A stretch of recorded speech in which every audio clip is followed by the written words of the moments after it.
नमस्कार, मी प्रणाली कापसे। आज आपण मुंबई कुणाची हा प्रश्न विचारण्यासाठी आलेलो आहोत। बीएमसीच्या ई वॉर्ड मधल्या माझगाव ताडवाडी या भागामध्ये कार्यक्रम सुरू करतानाच मी हे तुम्हाला सांगू इच्छिते की या कार्यक्रमामध्ये सहभाग घेण्यासाठी आपण सगळ्याच राजकीय पक्षांना बोलवलेलं होतं, परंतु या ठिकाणी सध्या तरी शिवसेना वगळता इतर कुठल्याही पक्षांनी येण्याचं धाडस दाखवलेलं नाही आहे। धाडस मी यासाठी म्हणते कारण आपण ज्या भागात आहोत हा आहे बीआयटी चाळींचा भाग। बीआयटी चाळ या जवळपास 100 वर्ष 110 वर्ष जुन्या इमारती आहेत, ज्या इमारतींच्या पुनर्वसनाचा प्रश्न हा कायम चर्चेचा विषय राहिलाय। निवडणुका झाल्यात, 8, 10, 15 निवडणुका झाल्यात, परंतु या लोकांचा हा जो प्रश्न आहे पुनर्वसनाचा तो मात्र सुटू शकलेला नाही आहे आणि या प्रश्नामध्ये मोठ्या प्रमाणावर राजकीय हस्तक्षेप असल्यामुळे हा पुनर्विकास आतापर्यंत होऊ शकलेला नाही आहे। त्याच्यामध्ये आजपर्यंत सगळ्यांनी हात धुवून घेतलेत, काँग्रेस असो, मनसे असो, शिवसेना असो, अशा सगळ्या पक्षांनी हात धुवून घेतले आणि म्हणूनच कदाचित काही पक्षांनी धाडस दाखवलं नाही आहे या ठिकाणी येण्याचं। माझगाव ताडवाडी हा प्रश्न एवढा मोठा का आहे, जर आपण स्थानिकांकडून जाणून घेऊया की नेमकं त्यांना काय म्हणायचंय। तुम्ही मला सांगा, हा प्रश्न एवढा का गंभीर आहे की अनेक राजकीय पक्ष इथं येण्याचं धाडस सुद्धा दाखवत नाही? पहिली गोष्ट म्हणजे जो विकास 2005 पासून जो आलाय त्यांनी अद्याप काही केलेलं नाही। फसवणूक करून 200 सव्वा 200चे ॲग्रीमेंट घेऊन जवळजवळ मला वाटते 30 ते 40% होते, बाकीचे सगळे खोटे दाखवून 3, 4, 5 वगळून त्यांनी जे 70% दाखवले आहे फार चुकीचं केलेलं आहे। आणि आज त्या चुकीच्या दारावर तो एवढा लढत दाखवतोय, बीएमची मान्यता हे ते, आणि हे सगळे नेते वाईज आज आमचे यशवंत जाधव आहेत ते बी त्यांच्यामध्ये होते, सामील होते, पण त्यांनाही समजलं कुठेतरी हे घोळ बाजार चाललं म्हणून ते बाजूला आहेत। आज हे 4 नेते आहेत आमचे आहेत, आम्ही नाही बोलत ते वेगळे आहेत, तारवाडीतलेच आहेत, पण त्यांनी तारवाडीचा विकास करायसाठी त्यांनी जो विकास आणला तो अद्याप का त्यांनी लपून ठेवलाय? कोण 4 नेते? आता 4 नेते म्हणजे बाळा नांदगावकर आहेत मनसेचे, काँग्रेसच्या शशिकांत शिंदे आहेत, मनोज जामसुस्कर आहेत, सूर्यकांत पाटील आहेत। या 4 नेत्यांनी कमीत कम रहिवाशांसाठी एक दिलासा दिला होता, एक विकास आपण करू, पण अद्याप केलं विकास न करता 14, 15, 16 जे बेघर केले बीएमसीच्या ह्याच्यात, बीएमसीला हाताखाली धरून, बीएमसी अधिकारी पण त्यातलेच आहेत, त्यांना हाताखाली धरून आज त्यांना जे बेघर केलं आणि त्यांनी सांगितलं की आम्ही 3 महिने या लोकांना ट्रॅडिस कॅम्प ताडवाडीत बांधून देणार। आज 7 महिने झाले त्या लोकांना बेघरही केलं, अद्याप कधी आलेच नाही ते लोक। आणि खूप मोठा परिसर आहे, ज्या परिसरामध्ये या बीआयटीच्या 16 चाळी ज्या आहेत त्या वसलेल्या आहेत। या चाळी वसलेल्या असताना, या चाळींमध्ये 100 वर्षापासून लोक राहत असताना यांचा पुनर्विकास जो आहे तो रखडलेला आहे। 25-25 वर्ष अनेक लोक जे आहेत ते ट्रान्झिट कॅम्पमध्ये आहेत। ट्रान्झिट कॅम्प यांना कोणाला माहुल्ला दिलं जात आहे। यावर्षी सुद्धा खूप मोठ्या प्रमाणावर लोकांना खाली करण्यात आलं, त्यांना सगळ्यांना माहुल्ला पाठवण्यात आलं। माहुल्ला जायला विरोध काय तुमचा? माहुल म्हणजे एकतर ते कोपऱ्यात आहे आणि तिथे ट्रान्झिट कॅम्प जे आहेत ते म्हणजे आरोग्यास हितकारक नाही आहेत, त्यामुळे आणि आम्हाला परवडणार नाही ट्रॅव्हलिंगच्या दृष्टीनं, मुलांच्या शाळा आहेत त्या दृष्टीने, सगळ्या दृष्टीने ते बरोबर नाही आहे। सगळ्या जे पुनर्विकास आता होताना पाहतोय, बऱ्याच जणांना तिथल्या तिथं घरं बांधून दिली जातात, फक्त बीआयटी चाळीवाल्यांना का माहुल्ला पाठवलं जाते? बीआयटी चाळीला कारण तिथे आता कित्येक वर्ष कोणी जायलाच तयार नाही ना, मग काय करणार? त्यांचं मला वाटतं प्लॅनच होता अख्खी ताडवाडी नेऊन तिथे वसवायची, यांना इकडनं हाकलवायचं आणि मराठी माणसाला हद्दपार करायचं, पुन्हा इथं येऊ नये अशी एक व्यवस्था आहे, असे कट आहे असं वाटलं आम्हाला। तुमच्या हा मोक्याची जी जागा आहे या जागेवर डोळा आहे प्रशासक, म्हणजे जे अधिकारी आहेत किंवा बिल्डर आहेत किंवा मग जे राजकीय पक्ष आहेत त्यांचा? हा, तर या जागेमध्ये आजपर्यंत जेवढं जे झालं आणि जे काय माहिती आहे बीएमसीला होतं की ह्या चाळीच्या हटून आपल्या 300 फुट याच्यामध्ये द्यायला पाहिजे होता, ते डायरेक्ट माहुलला पाठवतात आणि माहुलला जाऊन आमची माणसं मरतात तिथे। मग ह्यांचे कार्यकर्ते का जात नाही? चला जर आपण राजकीय पक्षांकडनं या भागात या सगळ्याचं उत्तर घेऊया। रमाकांत रहाटे नगरसेवक आहेत, यामिनी जाधव नगरसेवक आहेत, यशवंत जाधव माजी नगरसेवक आहेत, ही सगळी सेनेची मंडळी या ठिकाणी कदाचित या प्रश्नांची आपल्याला उत्तरं देऊ शकतील। यशवंत जाधवांपासून सुरुवात करते कारण यशवंत जाधव फार जुने नगरसेवक आहेत इथले आणि मूळचा बीआयटीचा प्रश्न त्यांना जास्ती चांगल्या पद्धतीनं माहिती आहे। यशवंतजी, आज आपण बघितलं की अनेक जणांनी धाडस दाखवलं नाहीये इथं येण्याचं, त्यामुळे हा प्रश्न किती महत्त्वाचा आणि गंभीर आहे हे लक्षातच येतं। फक्त याच बीआयटी चाळी नाही तर अजूनही बीआयटी काही चाळी आहेत का ज्याच्यामध्ये एवढ्या मोठ्या प्रमाणावर मराठी माणूस राहतो, आपण मुंबई मराठी माणसाची म्हणतो, आणि मग त्याच मराठी माणसांकडे एवढं दुर्लक्ष कसं काय होतं राजकीय पक्षांचं? मुळात म्हणजे इथे प्रश्न असा आहे की या इमारती मी 16 इमारती आहेत ज्याच्यामध्ये 1362 भाडेकरू राहत आहेत. 1362 भाडेकरू राहत आहेत आणि बहुतांशी सगळेच मराठी आहेत या ठिकाणी. मुळात म्हणजे ही ज्या वेळेला पुनर्विकासाची संकल्पना आली गेली त्याच वेळेला असं विचार केला गेला होता की या सगळ्या आपल्या लोकांना, मराठी लोकांना कुठेतरी चांगलं घरकुल आणि याच ठिकाणी मिळावं अशा पद्धतीची संकल्पना राबवून सोसायटीची स्थापना झाली होती. परंतु त्याला असं आता अशी कलाटणी मिळालेली आहे की सगळे जे लोक आहेत, सगळे जे भाडेकरू आहेत, सगळ्यांच्या मनामध्ये एक असा भीती निर्माण झालेली आहे की आम्हाला मराठी माणसाला कुठेतरी इथून उचलून बाहेर फेकण्याचा काहीतरी डाव रचला तर गेला नाही ना अशा पद्धतीने झालं. त्याला कारण म्हणजे एकच की आज पुनर्विकास जो सुरू झाला तो पुनर्विकासाच्या नावाखाली आज लोकांची फसवणूक व्हायला सुरुवात झाली. लोकांना फसवलं गेलंय आणि फक्त तुम्हाला घरं देतो हे सांगून आजपर्यंत त्यावर कोणतीही कार्यवाही केली नाही. आणि जी कार्यवाही केली ती सगळी खोट्या पद्धतीने केली. म्हणून सोसायटीचा सेक्रेटरी या नात्यानं मी त्यावर वारंवार सभागृहामध्ये, प्रभाग समितीमध्ये वारंवार त्यावर प्रश्न उपस्थित केले. कसं चुकीचं चाललंय ते दाखवलं. आणि जी मराठी माणसाला आस आहे ती शिवसेनेसारख्या पक्षाकडून जी कायम मराठी माणसावर राजकारण करत आली आहे, मराठी मतावर राजकारण करत आलेली आहे, एवढे वर्ष झाले तरी आपण अपयशी का ठरत आहात? अपयशी म्हणजे ठरताच येणार म्हणता येणार नाहीये. कारण आता लढा सुप्रीम कोर्टामध्ये सुरू आहे आणि सुप्रीम कोर्टाने या संपूर्ण प्रकल्पाला स्थगिती दिली होती. आता सुप्रीम कोर्टाने फक्त नियमांच्या अधीन राहून त्यांना लिबर्टी दे अशा पद्धतीने सुप्रीम कोर्टाने फक्त निर्देश दिलेले आहे. SLP आजही सुप्रीम कोर्टामध्ये पेंडिंग आहे आणि या ठिकाणी शिवसेना मराठी माणसांच्या न्याय हक्कासाठी लढते आहे आणि वेळोवेळी लढलेली आहे.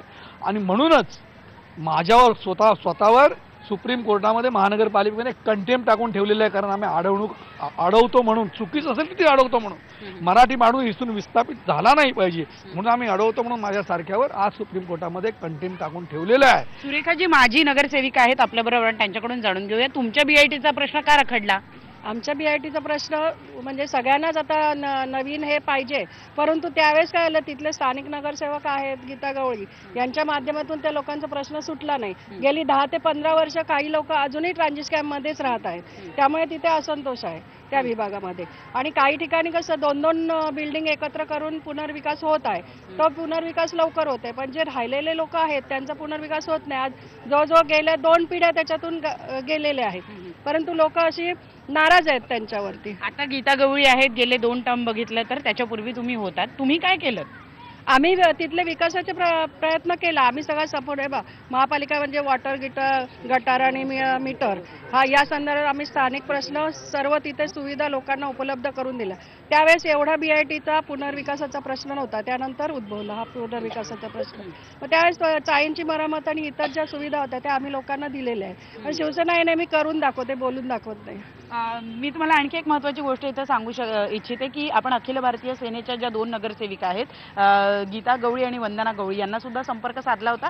त्यांच्या वतीनं सुद्धा सांगण्यात आलं होतं की आम्ही या कार्यक्रमाला उपस्थित राहू, परंतु अजून मात्र त्यांच्याकडून कुणीही आलेलं नाहीये. त्यामुळे आपण बाकीचे पुढचे प्रश्न घ्यायला काही लोकांकडे जाऊया. मला सांगा, या भागामध्ये अनधिकृत बांधकामं पण खूप मोठ्या प्रमाणावर आहे. तुम्ही वर्षानुवर्षे या भागामध्ये राहतात, ज्यांनी अनधिकृत बांधकामं केली त्यांना घर मिळालं, पण तुम्ही मात्र अधिकृतपणे या चाळींमध्ये राहता, तुम्हाला अजून घर मिळालं नाही.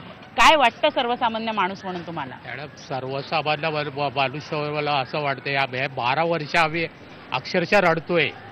आमचं काय म्हणणं आहे, तो विकासक तुम्ही कोण आणलात ना मैदानात आणा आणि सर्वांच्या समोर सांगा सरकारी हे करून द्या, ॲग्रीमेंट करून द्या, विषय संपला. आम्हाला तुम्ही काय देताय, तुम्ही काय खाताय, ते आम्हाला काय देताय ते 1280 जणांना सांगा. ही आमची महत्वाची मागणी आहे. आणि इतके वर्ष त्यांना आम्ही निरोप पाठवून सुद्धा ते लोक कोणी येत नाहीत मैदानात. आणि परवा एक उद्घाटन केलं तिथे त्यांनी 3 तारीखला ते कोपऱ्यात केलं. तुम्हाला करायचं आहे ना, तुम्ही या ना मैदानात, कोण विरोध नाही करणार. तुम्ही काय दुश्मन आहात काय आमचे? तुम्ही जनतेचे जसे सेवक आहात तसे आम्ही पण तुमच्या पाठीमागे उभे राहू ना. पण कोण ॲग्रीच होत नाही त्याला. आता तुम्ही मला सांगा की ज्या पद्धतीनं तुम्हाला सगळ्यांना फक्त घर हवंय, आजपर्यंत तुम्ही सगळे राजकीय पक्ष आजमावून पाहिलेत, परंतु तो प्रश्न अजूनही सोडवता आलेला नाहीये. विश्वास राहिलाय का कुठल्या तरी राजकीय पक्षावर की बाबा आता कुणीतरी आपलं काम करेल? आता कोणावरती विश्वास तर राहिलेला नाहीये. बरोबर. काय म्हणणं आहे तुमचं मग आता त्यांना सगळ्यांना? त्यांनी जे काय करायचं होतं ना, तर आता माझ्या मित्रांनी सांगितलं की तुम्ही इथे मैदानात येऊन मीटिंग घेऊन सर्वांच्या समोरती जे काय आहे ते तुम्ही इथे सांगा. इथे काय ते ॲग्रीमेंट करा आणि आम्हाला ह्याच्यातून मुक्तता मिळावी. दरवर्षी महानगरपालिका या ठिकाणी या ज्या इमारती आहेत या डिलॅपिडेट कंडिशनमध्ये आहे असं सांगून दरवर्षी एक दोन इमारती रिकाम्या करते. अशा आतापर्यंत 5 ते 6 इमारती रिकाम्या करण्यात आलेल्या आहे. ज्या काही बऱ्या अवस्थेमध्ये आहे त्या इमारती मात्र आपल्याला इथं दिसत आहेत. पण यांनाही कधी घराच्या बाहेर काढतील सांगता येत नाही. यांना घराच्या बाहेर काढलं की मग त्यांना माहूलमध्ये पाठवलं जातं जिथं कुठल्याही पद्धतीच्या सर्वसामान्य माणसाला लागणाऱ्या सुविधा उपलब्ध नाही. त्यामुळे या लोकांचा खूप मोठ्या प्रमाणावर विरोध आहे. माझा पुन्हा प्रश्न तोच आहे की जर सगळ्या लोकांना जे अनधिकृतपणे झोपड्या बांधतात त्यांना सुद्धा जर चांगल्या ठिकाणी घर मिळू शकतं तर मग BIT वाल्यांना का घर मिळत नाही? ही बरी कहाणी आहे ताडवाडीची. आम्हाला वाटलं की आमची नेते मंडळी आम्हाला ताडवाडीला खरंच खूप चांगला देणार आहेत, खूप चांगला देणार आहेत. पण ताडवाडीला न देता हे जे चुकीचा बाजार करतात आणि गेली 2005 पासून जी लढाई त्या लोकांनी चालू केली आहे, आम जनता कधी त्यांच्याकडे गेले नाही की आम्हाला एक टावर द्या, एक घर द्या, एक फ्लॅट द्या, असं कुठल्या पद्धतीने गेलेले नाही. आज गेली 12 वर्ष ह्या लोकांनी आम्हाला जे बेघर करून टाकलं आहे, आता 12 वर्षात कधी आले नाही. आज 14, 15, 16 लोकांना मी तेच बोलणार होतो मगाशी, बेघर करून आज त्यांना नरकाच्या खाडीत टाकले. एकही कार्यकर्ता तिकडे नेता गेला नाही. आणि आज 3 तारखेला त्यांनी सॅम्पल फ्लॅट बांधला, त्याच्या ओपनिंगला 4घेही आले.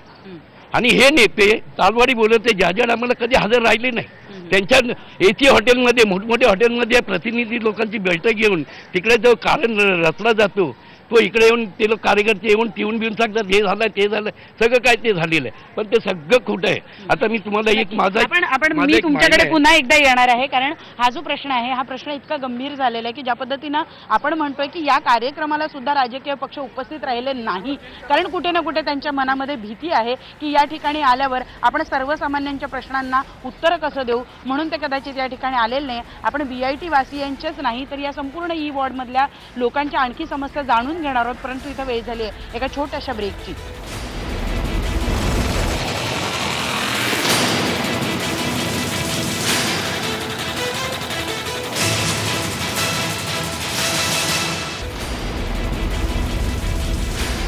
याच भागातल्या डॉकयार्ड या परिसरामध्ये एक इमारत पडली होती बाबू गेनू मंडई. या मंडईमध्ये आतापर्यंत अपघातामध्ये सगळ्यात मोठे लोक जे आहेत ते संख्या जी आहे ती मरण पावली आणि ती तब्बल होती 62 लोक ज्याच्यामध्ये 17-18 वर्षाचे तरुणी यांचा सुद्धा समावेश होता, लहान मुलांचा समावेश होता. इतकंच नाही तर गरोदर बायकांचा सुद्धा समावेश होता. कुठे ना कुठे बाबू गेनू मंडईची आठवण येऊन दरवर्षी तुम्हाला भीती दाखवून इथून बाहेर काढलं जातं का? राईट मॅडम, हे अगदी 100% तुमचं खरं आहे. आमचा प्रकारचा वाद चांगला चाललेला असतानाही देखील टायमावर बाबू गेनीची बिल्डिंग पडली अंधस्फोट, त्यात काही व्यक्ती मेले गेले. त्यामुळे आम्हाला BMCची धमकी देऊन BMCचे खोटे नाटकं दाखवून आम्हाला बेघर करायची हे केले. आणि आज 25 करोड ताडवाडीला रिपेअरसाठी निघाले असताना हे 3-4-5 वगळले गेलेले. ह्या रब्बरवाला जो विकासाचा आहे हे 3-4-5 बिल्डिंग वगळून त्यांनी 13 बिल्डिंगचे खोटे नाटे दाखवून 70% BMCकडनं मान्यता प्रत घेतलेली. पण बाबू गेनू मंडई पडली तुमच्या अगदी बाजूलाच आहे. भीती वाटायला लागली तेव्हापासून की इतके वर्ष झाले आपण इतक्या डिलॅपिडेट कंडिशन मधल्या इमारतीमध्ये राहतो, एकीकडे जीवाचा धोका आणि दुसरीकडे घर गमावण्याचं दुःख, अशा सगळ्या कचाट्यात सापडल्या तुम्ही? हो, असं संमिश्र अवस्थेतच आहोत आम्ही. कधी काय होईल सांगता येत नाही. तुम्ही आतून जर बघितलं तर वरून पण कधी कधी ढेकळं पडतात, लहान मुलं बाहेर खेळत असतात, 1-2 असे अपघात पण झालेले आहेत. तरी पण लोकांना आता पर्याय नसल्यामुळे आहे त्या परिस्थितीत आम्हाला राहावं लागतं. परंतु तसं आम्ही बिल्डिंगचं ते स्ट्रक्चरल ऑडिट असतं ते ऑडिट केलं गेलं आणि त्या ऑडिटमध्ये सांगितलं गेलेलं आहे की ह्या ज्या बिल्डिंगी आहेत त्यांचं कन्स्ट्रक्शन पूर्वीचं असल्यामुळे फक्त चांगलं आहे, फक्त त्याला व्यवस्थित असंही 100 वर्ष जुन्या असल्या इंग्रजांनी बांधलेल्या असल्या तरी त्या इमारती चांगल्या आहेत. परंतु आपल्या नवीन लोकांनी बांधलेल्या किंवा ज्याला 30 वर्ष जरी झाली तरी त्या इमारती डिलॅपिडेट कंडिशनमध्ये येतात. बाबू गेनू मंडई ज्यांच्या वॉर्डमध्ये येते त्या यामिनी जाधव आपल्या बरोबर आहे, त्यांच्याकडून आपण जाणून घेणार आहोत. मला इथे आणखी एक सांगावंसं वाटेल की या अशा नगरसेविका आहेत ज्या पहिल्यांदा नगरसेविका झालेल्या होत्या आणि त्यांच्या कारकिर्दीमध्ये ही इमारत पडली. इतकंच नाही तर या घटनेचं इतकं मानसिक दडपण त्यांच्यावर आलं की त्या स्वतः काही दिवस हॉस्पिटलाइज होत्या. मला माहिती आहे की त्या घटनेची आठवण म्हणजे तुम्हाला आजही खूप वेदना होतात. परंतु ज्या पद्धतीनं हा सगळा प्रकार घडला, कुठे ना कुठे नगरसेवक प्रयत्न करूनही प्रशासकीय पातळीवर हे सगळ्या गोष्टी अडकतात का? हो, डेफिनेटली. कारण मी स्वतः आणि जाधव साहेब या बाबूगेनूच्या मागे बरीच वर्ष होते. आमच्याकडे तसे पत्रव्यवहार सुद्धा असताना आणि मी 2012ला ज्यावेळेला निवडून आले, बाजार उद्यान समिती सदस्य बनले, त्याच्यानंतर वारंवार मी बाबूगेनूचा उल्लेख केला असताना त्यांची व्हिजिट घेऊन एकच महिना आधी, बाबूगेनू पडण्याच्या एकच महिना आधी मी अध्यक्षांची व्हिजिट घेतली होती आणि तिथली परिस्थिती त्यांना आम्ही दोघांनी समजावून सांगितली होती. पण त्याच्याकडे तसं प्रशासनाने द्यायला पाहिजे तसं लक्ष दिलं नाही आणि एकच महिन्याच्या आत ही इमारत पडली. त्यामुळे डेफिनेटली प्रशासन आम्हाला तेवढंसं रिस्पॉन्स देत नाही हे नक्कीच आहे. या सगळ्या प्रकरणाकडे विशेषतः लोकांच्या डिलॅपिडेट कंडिशनमध्ये राहण्यामध्ये प्रशासनाचा केवढा मोठा भाग असतो? डिलॅपिटेड कंडिशनमध्ये आत्तापर्यंत बाबूगेनू पडेपर्यंत मला नाही वाटत मुंबईमध्ये हे पेव फुटलं होतं. पण आता जिकडे तिकडे म्हणजे केवळ अधिकारी वर्गांना कोर्टात खेचलं जातं या एका भीतीने जिकडे डिलॅपिटेड आहे तिकडे पण आणि नाही तिकडे पण असं स्ट्रक्चरल ऑडिट करून म्हणजे चांगल्या असलेल्या इमारती सुद्धा प्रशासन डिलॅपिटेड म्हणून घोषित करतायत आणि त्यांना जबरदस्तीने रिकाम्या केल्या जात आहेत. आपल्याबरोबर शिवसेनेचे आणखी काही पदाधिकारी आहेत, त्यांच्याकडून जाणून घेऊया. वर्षानुवर्ष शिवसेना सत्तेमध्ये आहे, असं असताना सुद्धा प्रशासनावरची पकड जी आहे ती गेल्या 5 वर्षामध्ये ढिली का झाली? कसं तर आमचे पदाधिकारी आमचे नगरसेवक प्रामाणिकपणे काम करत असतात. पत्र विभागा आता ह्या विषयाचा विषय घ्या, हा BIT चाळीचा जो विषय आहे, ह्या BIT चाळीच्या विषयावरती आमच्या स्थानिक पदाधिकारी बनते यशवंत जाधव, यामिनी यांना खूप प्रयत्न केला बदनाम करण्याचा इतर पक्षाने. आज तुम्ही इथे आलात, आम्ही तुमचे धन्यवाद मानतो. तुम्ही सगळ्या पक्षांना इथे बोलवलात, पण सगळ्यांना माहिती आहे BIT चाळीच्या प्रश्नावरती यांना प्रश्न उत्तर होणार, कोणी आला नाही. आणि म्हणतात तर ज्यांचे हात काळे असतील ते येणारच नाही. आमचे पदाधिकारी सफेद आहेत, वाईट आहेत, आम्ही सदैव जनतेच्या बाजूने आहेत. पण हे काम करत असताना हेच पक्ष सत्ताधारी आहेत जे कुठेतरी आम्हाला थांबवण्याचा प्रयत्न करतात. ह्याच्या आधी काँग्रेसची होती, आता सत्ता कोणाची तुमची वरची माहिती आहे, आमचं काय चाललंय होतं तुम्हाला माहिती आहे. आम्ही प्रामाणिक प्रयत्न करत असतो, पण हे कुठेतरी अधिकाऱ्यांना वरून दबाव आणून आमचे कुठेतरी विषय थांबवण्याचा सतत प्रयत्न करत. रमाकांत रहाटे आहेत आपल्याबरोबर शिवसेनेचे. रमाकांतजी, विषय थोडासा दुसरा काढते मी आता. राणीची बाग हा जो तुमच्या परिसराच्या आजूबाजूचा भाग आहे तो विषय कायम चर्चेत राहिलेला आहे. आता राणीच्या बागेचा विकास होतो आहे, परंतु आणून ठेवलेल्या पेंग्विनच्या बाबतीत मात्र शिवसेनेवर प्रश्न उपस्थित केला जातो की शिवसेनेने त्या पेंग्विन्सना फक्त आणि फक्त राजकारणासाठी म्हणून आधी आणलं आणि आता त्यातला एक पेंग्विन मेलं आहे. काय तुमचं म्हणणं आहे? उदाहरण पहिला म्हणजे राणीची बाग नाही, जिजामाता उद्यान. बरोबर. त्या ठिकाणी जे पेविंग आणलेले आहे ते पेविंग योग्य प्रकारचे आणलेले आहे. गेले 15 वर्षामधले काय 5 वर्षामध्ये झाले नाही. गेले 15 वर्ष स्टडी झाली, सगळं काय झालं, सगळं काय व्यवस्थित आहे. आणि त्या ठिकाणी कुठचं लोक राजकारण करतात. स्वतः मी पाहिलं, तुम्ही पण जाऊन तिथे बघितलं असाल, पेंग्विन व्यवस्थित आहे, सगळं काय तिथे ब्युटिफिकेशन व्यवस्थित चाललं आहे. त्यांची जी बिल्डिंग आहे ती बिल्डिंग पण काही दिवसामध्ये पूर्ण होईल. मला वाटतं 10-15 दिवसामध्ये पूर्ण बिल्डिंग जी होईल ती व्यवस्थित होईल. त्या ठिकाणी चांगलं लोकांना सर्व्हिस दिली जाईल अशा प्रकारचं त्या ठिकाणी योग्य प्रकारचं काम चाललेलं आहे. रमाकांतजी, तुम्ही स्थायी समिती सदस्य सुद्धा आहात, तुमच्या समोर हे सगळे प्रस्ताव येत असतात. राणीच्या बागेचा जिजामाता उद्यानाचा जो प्रस्ताव ज्या वेळेला आलेला होता, आपण माहिती आहे आपल्याला की गेल्या 8-10 वर्ष तो रखडून पडलेला होता. मुंबईतली सर्वसामान्य माणसांची एक सुंदरशी बाग होती, जी बाग होती म्हणावी लागते आहे, ती आता कशा पद्धतीनं कलाटणी घेणार आहे ते तुमच्याकडूनच जाणून घ्यायला आम्हाला आवडेल. नाही बघा, प्रणाली ऑलरेडी गेली कित्येक महिने स्टँडिंग समितीमध्ये हा विषय येतो. खरं म्हटलं काँग्रेसच्या नगरसेवकांनी सुद्धा 8 दिवसापूर्वी जी स्टँडिंग कमिटी झाली त्याच्यामध्ये सुद्धा त्यांनी वहावा केली की आता जे आहे मुंबई शहरामधलं एकमेव असं काय हे बगीचा आहे त्या ठिकाणी आता संपूर्ण एकदम हायफायमध्ये केलेलं आहे. आपण जाऊन बघाल सध्या परिस्थिती काय आहे त्या ठिकाणची. गेट म्हणा, आतल्या सगळ्या ज्या युटिलिटीज आहेत, आतल्या ज्या सुशोभीकरण आहे, जोरात आणि एकदम जोरात चाललेलं आहे. या 15 दिवसामध्ये त्या ठिकाणी ओपन केलं जाईल, त्या ठिकाणी आपल्याला माहिती मिळेल. त्याचप्रमाणे त्या ठिकाणी अनेक वर्ष त्या ठिकाणी अण्णाभाऊ साठे सभागृह आहेत ते रखडलं होतं. त्या रखडायला कारण काय होतं की ज्यावेळेला काँग्रेसचं राज्य होतं हे महाराष्ट्रामध्ये सुद्धा आणि केंद्रामध्ये सुद्धा, त्यावेळेला आपल्या लोकांना ते सहकार्य करत नव्हते, NOC देत नव्हते. आता सगळ्या NOC मिळाल्या आहेत आणि त्यानुसार 780 सीटचं जे अण्णाभाऊ साठे सभागृह होते आहे ते सुद्धा करण्यासाठी आमचे माजी नगरसेवक मंगेश बनसोड होते त्यावेळेला, त्यामुळे आपले राम सावंत होते आणि आताच्या बबन गावकर होते. हे सगळे लोकांनी सातत्याने प्रयत्न केलेला आहे आणि त्यानुसार ते सगळं ब्युटिफिकेशन होतं. या 1-1.5 महिन्यामध्ये पूर्ण मुंबई शहरामध्ये एक नामवंत जिजामाता उद्यान आपल्याला बघायला मिळेल. नक्कीच आपण बघतो की रमाकांत रहाटे यांचा असा विश्वास आहे की लवकरच हा जो संपूर्ण भाग आहे हा सुशोभित होणार आहे. सर्वसामान्य मुंबईकर ज्याला 5 रुपयाचं तिकीट परवडतं किंवा गरीब मुंबईकर जो त्याच्या मनोरंजनासाठी केवळ राणीच्या बागेवर अवलंबून आहे, त्याला आता मनोरंजनाचं एक चांगलं साधन उपलब्ध होणार आहे. इतकंच नाही तर परदेशातले पेंग्विन सुद्धा त्याला चांगले बघायला मिळणार आहे, असं रमाकांत रहाटे या ठिकाणी सांगतात. आणखीनही काही महत्त्वाच्या मुद्द्यांवर चर्चा करायची आहे, पण इथे घेऊया एक छोटासा ब्रेक.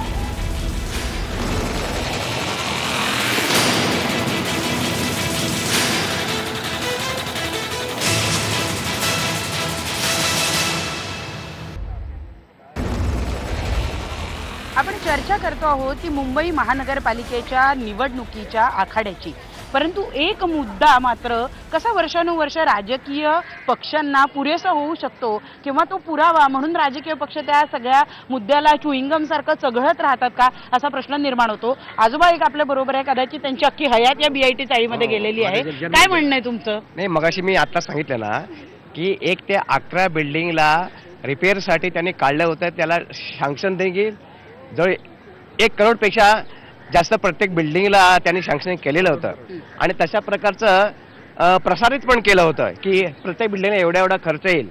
मग 1 ते 11 बिल्डिंगला एवढा खर्च रिपेअरला येत होता, तर त्यापैकी 3च बिल्डिंग रिपेअरला का काढलं, बाकी बिल्डिंगचं काय झालं?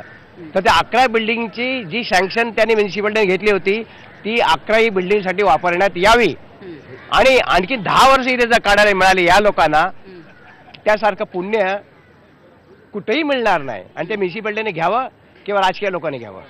मुळात पण तिथं म्हणजे महानगरपालिकेच्या स्टँडिंग कमिटीमध्ये आणि बाकीच्या सगळ्या ठिकाणी दरवर्षी कोट्यवधी रुपये नुसते टेकू लावण्यासाठी सुद्धा खर्च केले जातात, नुसती थुकपट्टी लावण्यासाठी सुद्धा खर्च केले जातात. रमाकांत रहाटे स्थायी समितीचे सदस्य आपल्या बरोबर आहे, आपण त्यांच्याकडून जाणून घेऊया. रमाकांतजी, मला आठवतं मागच्या वर्षी आपण काहीतरी 1 का 1.5 कोटी रुपये या इमारतींना, फक्त माझगाव ताडवाडीच्या इमारतींना पावसाळ्यापूर्वी टेकू लावण्यावर खर्च केलेले होते. वर्षानुवर्ष नुसते टेंडरवर टेंडर निघतायत. या लोकांचा एकदा विकास झाला असता तर कदाचित एवढे कोटी वाचले असते, तेवढ्या कोटीत तर त्यांचा विकास झाला असता. प्रणाली, माझ्या माहितीप्रमाणे यशवंत जाधव या ठिकाणचे नगरसेवक आहेत, यामिनी जाधव आहेत, सातत्याने त्या विषयावरती वाच्यता करत असतात.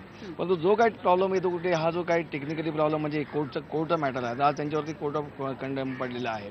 अशा दृष्टीने ज्यावेळेला आपण प्रयत्न जोरात करतो, बराच प्रयत्न चाललेला असतो, सातत्याने प्रयत्न चाललेला असतो आणि अशा वेळेस जो काय खर्च केला जातो तो खर्च लोकांची जीवितहानी होऊ नये या दृष्टीने केला जातो आणि त्या दिवशी आज नाही उद्या होणार आणि त्यांची सातत्याने त्या ठिकाणी प्रयत्न जोरात चालू आहे. आम्ही स्टँडिंग कमिटीमध्ये जेव्हा विषय येतो स्थानिक समितीमध्ये तेव्हा आम्ही तेव्हा सुद्धा वाच्यता करत असतो.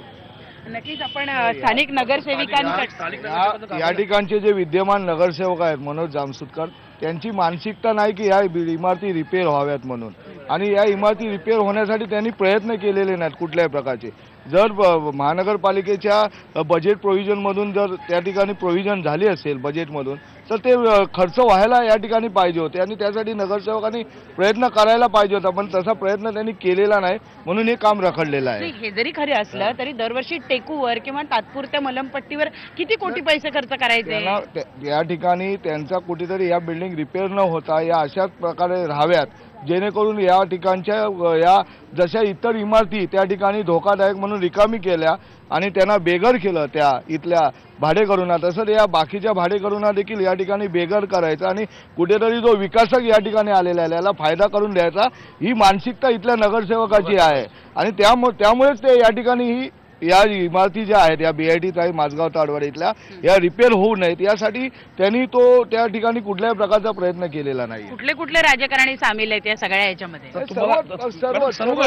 तुम्ही आता बघता इथे फक्त शिवसेना दिसते, शिवसेना सोडून बाकी इकडे ह्याच्यामध्ये सगळ्या पक्षाची लोक आहेत. स्थानिक नगर तुम्हाला हा येणार नाही, फोन करून बोला. पहिली तर माझा विषय असा आहे की ते उठलेत की नाही बघा, हे झोपले असतील, ह्यांना जनतेची काही पडलेली नाही. पण आमचे पदाधिकारी, आमचा शिवसैनिक, मग शिवसेनेचा उपशाखापासून ते पदाधिकारी असून दे, हा तुम्हाला सकाळी राणीबागच्या वॉकिंग करण्यापासून रात्री झोपेपर्यंत जागाच असणार, जनतेचं कामच करत असणार. आपण जरा यामिनी जाधवांकडे जाऊया. यामिनीजी, तुम्ही अगदी शेजारी राहता, पूर्वी तर तुम्ही या भागात सुद्धा राहत होतात. वर्षानुवर्ष झालेत की या ठिकाणी तुमच्या रूम आहेत, या ठिकाणी सगळं काही आहे, पण आपण स्टँडिंग कमिटीमध्ये पाहतो फक्त टेकू लावण्यावर खर्च होतो आणि थोडा नाही कोट्यवधीचा खर्च होतो. असे कितीतरी कोटी आतापर्यंत महानगरपालिकेनं पाण्यात घातले असं म्हणावं लागेल. हो, पाण्यात घातलं म्हणायला लागेलच, कारण टेकू लावण्यापेक्षा त्याचं रिपेअर झालं तर ती मला वाटतं त्या बिल्डिंगचं आयुष्य वाढू शकतं. आणि ज्या पद्धतीने आता रामभाऊंनी तुम्हाला इथल्या नगरसेवकांची जी मानसिकता सांगितली आहे, मी तुम्हाला नक्की याच्यात मी सांगू इच्छिते की 2012 पासून मी आणि जाधव साहेब ज्यावेळेला AMC गुप्ता साहेब होते, असीम गुप्ता साहेब होते, यांच्याकडे आम्ही त्यावेळेला बैठक घेतली. कारण आम्हाला या लोकांचं जे काय ज्या पद्धतीने शौचालयाच्या दुरावस्था होती, महिलांना बसताना त्यांना ॲम्ब्युलन्स व्हायचं, तर यासाठी आम्ही दोघांनी तिथे बैठक घेऊन त्यांना जे स्थानिक नगरसेवक आहेत त्यांना किमान ते हे न्याय प्रविष्ठान असलं तरीही त्यांना लोकांच्या सुविधा लक्षात घेऊन त्यांचा फंड वापरून रिपेअर करायला मिळावं अशा पद्धतीचं सँक्शन आणून आम्ही दोघांनी प्रयत्न करून 90 लाखाचा फंड ह्या केवळ ताडवाडीसाठी आणला होता. काय झालं मध्ये काही कोण केलं काय माहिती नाही आणि ते फंड तो लॅप्स केला गेला. त्याच्यानंतर वारंवार मी प्रभागमध्ये, मॅडम माझ्याकडे त्याचे प्रूफ आहेत की वारंवार प्रभागमध्ये महानगरपालिकेच्या या सगळ्या लोकांचे हे टेनंट आहेत आणि हे टेनंट असण्यापेक्षा हे सगळे माझे नातलग आहेत. कारण आमचा जन्म इथे झाला, मी अजूनही इथेच राहते, इतर बाहेर गेलेत तसे आम्ही बाहेर नाही, आम्ही दोघेही इथेच राहतो. आणि यांच्या ज्या समस्यात काही महिला माझ्याकडे यायच्या की टॉयलेटचा दरवाजा खालून तुटलेला आहे, आम्हाला बसताना एका महिलेला बाहेर उभं करावं लागतं. आणि याच्यासाठी मॅडम वारंवार ज्यावेळेला मी प्रश्न उपस्थित केला त्यावेळेला स्थानिक नगरसेवकांनी तिथे विरोध केलेल्याचे पुरावे माझ्याकडे आहेत. मी प्रभाग समितीचे मिनिट्स आणलेले आहेत आणि त्याच्यामध्ये नावासकट कोणी विरोध केलेला आहे मी भांडत होते. आणि मला वारंवार सांगितलं जायचं की ज्यांनी त्यांनी ज्याचा त्याचा वॉर्ड सांभाळावा, माझ्या वॉर्डमध्ये डवळाडवळ करू नये. पण मी तिथे उत्तर दिलं की 13 नंबरमध्ये माझी रूम आहे आणि मी टेनंट आहे आणि मी टेनंट नसती तरी मी केवळ 207ची नगरसेविका नाही तर महानगरपालिकेतली नगरसेविका आहे. कुठल्याही वॉर्डमध्ये प्रॉब्लेम असेल तर मी नक्की बोलणार. मला तिथे खूप विरोध झाला आणि ताई पुढे जाऊन सांगेन मॅडम, जवळजवळ 2012 पासून 2016 पर्यंत या ताडवाडीच्या संदर्भात मी इतके हरकतीचे मुद्दे उपस्थित केलेले आहेत. पण आज जर मी रेकॉर्डवर घ्यायला गेल्यानंतर मला फक्त 5 मुद्दे मिळतात. बाकीचे मुद्दे गेले कुठे? प्रभाग समिती अध्यक्ष काँग्रेसचा आहे तेव्हापासून माझे 5 मुद्दे गेले, फक्त 5च मिळतात आणि इतर मुद्दे मला मिळत नाहीयेत. म्हणजे हा नेमका माझ्या बाबतीत केलेला कट आहे की ताडवाडीला समजू नये यामिनी जाधव त्यांच्यासाठी भांडते म्हणून केलेलं आहे. जरा आपण मनोज बनसोड यांच्याकडे जाऊयात. मंगेश बनसोड हे माजी NCPचे नगरसेवक आहेत, आता ते शिवसेनेमध्ये आलेले आहेत. पण तुमचा भाग सुद्धा असा आहे जिथे हिंदू आणि मुस्लिम मोठ्या संख्येनं राहतात. रिडेव्हलपमेंट हा तिथला सुद्धा मोठा प्रश्न आहे. माझगाव ताडवाडीचा प्रश्न 100 वर्ष झाले प्रलंबितच पडलेला आहे. तुमच्या भागामधल्या आम्ही असं बघतो की ज्या मुस्लिम सोसायटीज आहेत त्यांचा विकास लवकर होतो, पण ज्या मराठी आहेत, ज्या हिंदू भाग आहे तिथल्या विकासाला खीळ नेमकं कोण बसवतं? नाही, प्रश्न असा आहे की मुस्लिम विभाग असेल तरी सुद्धा होतोच असं नाहीये. कारण फक्त एक पर्टिक्युलर कम्युनिटीचा मुस्लिम भोरी समाज आहे त्यांचा विकास होतोय. परंतु माझ्या वॉर्डमध्ये मोदी कंपाऊंड आहे, तो वर्षानुवर्ष त्या ठिकाणी 1000 झोपड्या आहे, स्लम डिक्लेअर आहे, परंतु आज 15 वर्ष झाले तो विकसित होऊ शकला नाही. आणि त्या व्यतिरिक्त जर रामभाऊ बोगले मार्गवर आता ज्या मराठी वस्त्या आहेत त्या बहुतांश डेव्हलप झाल्या आहेत. त्या ठिकाणी रावजी सोजपाळ चाळ आहे, RK बिल्डिंग आहे, JK चाळ आहे, ह्या सगळ्या विकसित झालेल्या आहेत. म्हणजे तसा प्रश्न नाही आहे की मराठी जिथे वस्ती आहे तिथे विकास होत नाही, होतो. पण काही ठिकाणी प्रत्येक ठिकाणी एकोपा लागतो आणि जर एकोपा असेल तर हा एकोपा इतर राजकीय पक्ष का दाखवत नाही? हा एकोपा BIT चाळीच्या बाबतीत का दाखवला जात नाही? त्याच्यामध्ये अर्थकारण आल्यावर तिथे एकोपा राहत नाही. जिथे अर्थकारण येतं तिथं एकोपा राहत नाही तिथे. असंच प्रश्न आहे. या ठिकाणी मला दुसरं एक सांगायचं आहे की माझगाव ताडवाडीचा पुनर्विकास जो सुरू झाला 12 वर्ष झाली या गोष्टीला, त्यावेळेला व्यवस्थितपणे सुरू झालेला पुनर्विकास जो आहे तो आज ज्या पद्धतीने गटांगळा खातोय. मी स्वतः या सोसायटीचा सेक्रेटरी होतो आणि मी स्वतः आज ही सोसायटी अवसायनात गेलेली आहे, लिक्विडाईज झालेली आहे. कुठेतरी चुकीच्या पद्धतीने काम केलं गेल्यामुळे आणि चुकीच्या पद्धतीने विकासकांनी या ठिकाणी रोबोट आणि म्हणून मी स्वतः CID कडे या चौकशीची मागणी केली आहे. माझी तर पुन्हा मागणी आहे या आपल्या माध्यमातून की या संपूर्ण पुनर्विकासाची 2005 पासून जी सुरुवात झालेली आहे त्याची पूर्णपणे CID चौकशीची मागणी सर्व पक्षीय लोकांनी करावी आणि CID चौकशीची मागणी झाली तर लोकांना न्याय मिळेल. एका भागातल्या इमारतींच्या बद्दल एवढं राजकारण केलं जातं, एवढी लालफिताशाही केली जाते, एवढे पैसे खाल्ले जातात की त्याची CID चौकशी व्हावी अशी मागणी वर्षानुवर्ष होते आहे. परंतु पुन्हा एकदा CID मागणीला सुद्धा कुठे ना कुठे खीळ बसते आणि चौकशी होऊ शकत नाही. त्यामुळे या इमारती खितपत ठेवायच्या, त्याला पाडू पडून पडेपर्यंत राहू द्यायचा असा विचार आहे की काय प्रशासनाचा, असा सुद्धा प्रश्न पडतो. आता भाजपचे काही पदाधिकारी या ठिकाणी आलेत, आपण त्यांच्याशी पण ब्रेक नंतर चर्चा करणार आहोत, परंतु इथे छोटासा ब्रेक घेऊया.